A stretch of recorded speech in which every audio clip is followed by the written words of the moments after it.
Tentara dari Brigade ke-94 Unit Dufdevan, Brigade ke-41 dan pasukan Shin Bet menggerebek laboratorium bahan peledak di daerah Far'a di Lembah Jordan tepi barat. Operasi intensif yang berlangsung selama 18 jam tersebut menewaskan seorang pejuang Palestina. Sebagai bagian dari operasi tersebut, pasukan IDF menangkap 8 buronan yang dicurigai.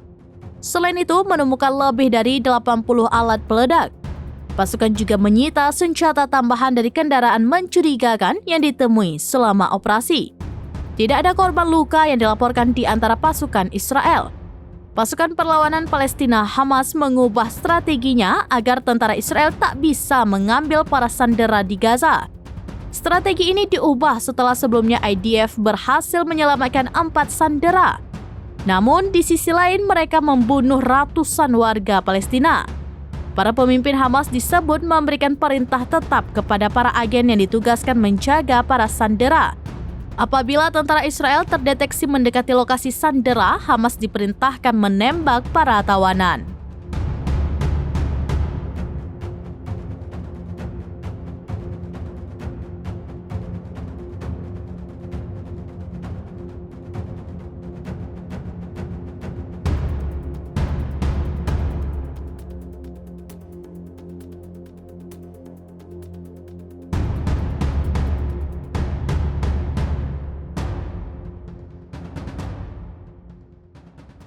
Download Tribun X sekarang, menghadirkan lokal menjadi Indonesia.